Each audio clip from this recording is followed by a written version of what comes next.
Bruno Marchal, mental coach à Montpellier, par WhatsApp quand vous êtes loin, par téléphone. Le coaching, c'est par téléphone. C'est 1 heure de coaching et 15 jours de suivi par écrit. Vous pouvez me poser des questions sur votre plan d'action ensuite. Aujourd'hui, j'ai vu souvent noter sur Internet la phrase suivante: les hommes cherchent à agir et les femmes cherchent à comprendre. Alors, est-ce que c'est vrai en période de crise? Non. Alors en période de crise, quand les clients me contactent, je m'aperçois qu'il y a peu de différence entre les réactions des hommes et des femmes. Alors, tout le monde, lorsque l'on s'aperçoit que son conjoint est en crise et qu'il nous dit des choses comme je pense qu'on va se séparer, ou je ne t'aime plus, ou qu'on reproche des choses, la plupart de mes clients font les mêmes erreurs, c'est-à-dire qu'ils essayent de comprendre et d'approfondir les choses et de montrer à l'autre qu'il a tort.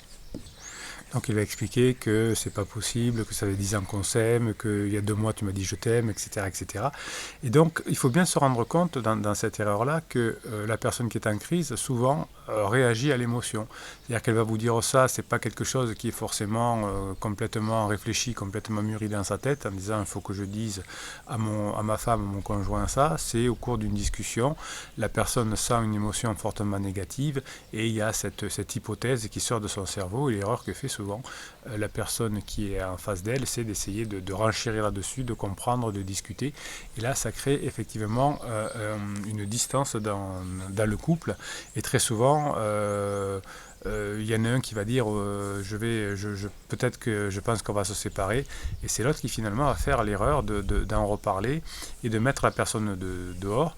98% de mes clients, lorsqu'ils se sont entre guillemets séparés, m'avouent qu'effectivement c'est un peu eux qui ont mis leur conjoint dehors, qui était en crise, parce que ils connaissaient pas les conseils et ils ont cru ou ils ont suivi des conseils des amis ou de psy. Et ils ont mis la personne dehors. Donc lorsque la personne qui a fait l'erreur de mettre la personne en crise, qui est en crise dehors, ou a créé des interdits, comme pleurer, comme supplier, comme expliquer à l'autre qu'il a tort, donc mettre beaucoup de pathos, et bien ensuite, quand on fait le coaching, on s'aperçoit effectivement que la personne qui est en crise ne veut pas partir. Il ne faut pas tenir compte de son déclaratif, mais simplement émet des hypothèses et veut savoir où elle en est, puisqu'elle est née dans la phase 3 du couple, celle de l'exploration pour voir si l'herbe est plus verte ailleurs. Et donc elle lance des ballons comme ça pour voir comment réagit l'autre.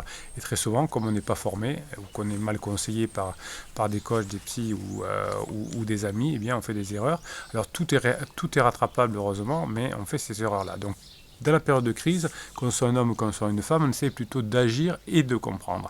Alors, d'ailleurs, quand on fait le suivi par écrit, je ne cesse de dire à mes clients, alors parfois ils me posent des questions, qu'est-ce que vous pensez, pourquoi il dit ça, qu'est-ce qu'il a dans la tête, est-ce que vous pensez qu'il a dit ça ou qu'elle a dit ça pour ça, est-ce que ça veut dire qu'avec son amant, avec sa maîtresse?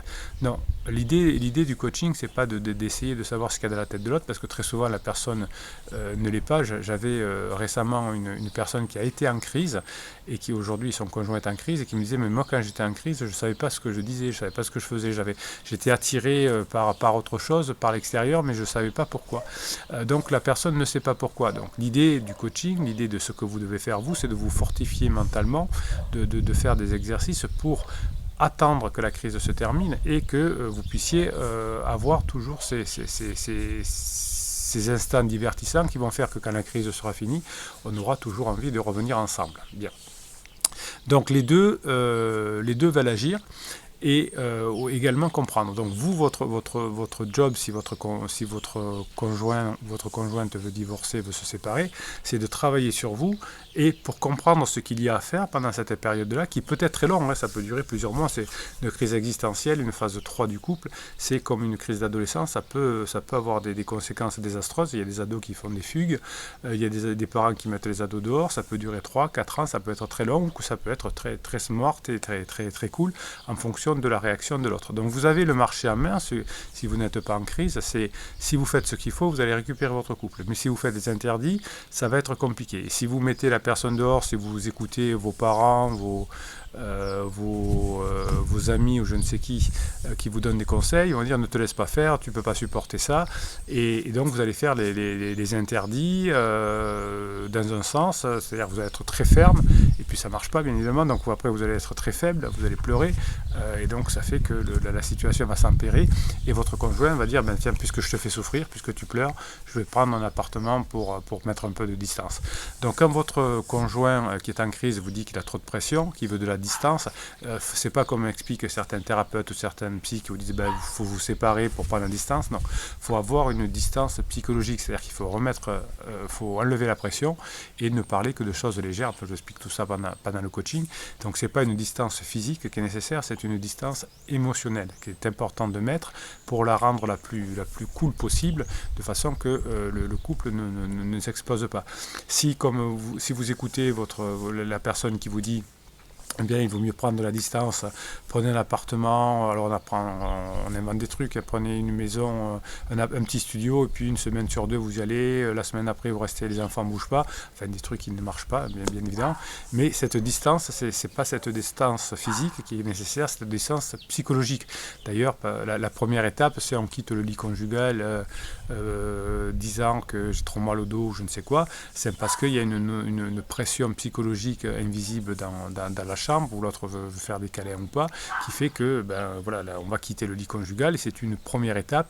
On revient en arrière, bien évidemment, puisque là j'ai eu un coaching encore il y a 2 jours, où les personnes avaient divorcé, étaient passées devant le juge, etc. Ils sont revenus ensemble quelques mois après, donc tout est possible, et effectivement en suivant une méthode, bien évidemment, si on le fait, ça revient pas comme ça, mais effectivement si le conjoint quitte la chambre, c'est pas très grave.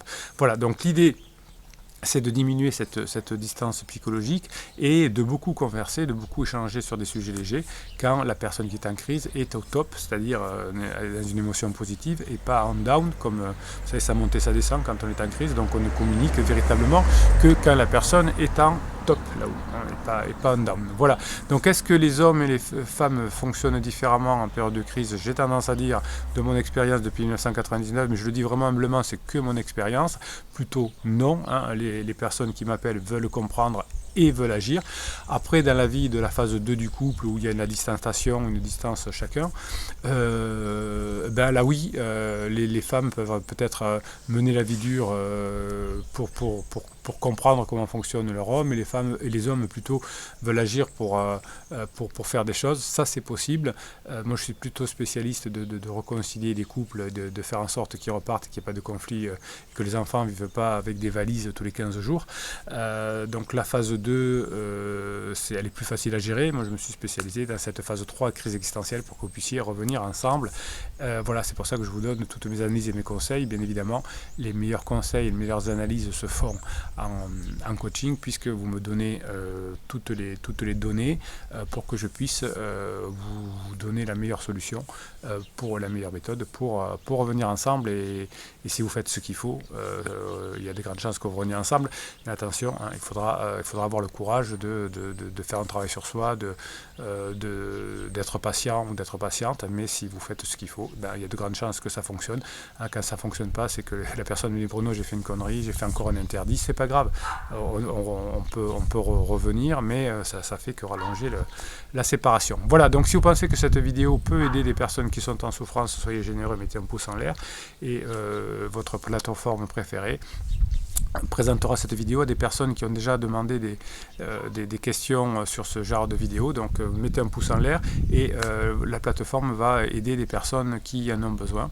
Peut-être que il y aura une idée dans cette vidéo qui les aidera. Pour vous, faites-vous plaisir, abonnez-vous à cette chaîne pour avoir droit aux posts que j'envoie un peu tous les jours. Et puis on est une communauté positive et bienveillante, c'est-à-dire que vous mettez vos témoignages, vous dites ce que vous pensez des vidéos, je vous réponds bien évidemment, mais les autres membres de la communauté échangent avec vous, témoignent, ça se passe sous les commentaires de la vidéo YouTube, et ensemble on est bienveillant, on est positif, et on va plus loin ensemble, on devient meilleur. Voilà, c'est le but de cette communauté. Donc tous les commentaires sont bienveillants et positifs, c'est parce que notre communauté l'est. Allez, c'était Bruno Marchal, et vous dis à très bientôt.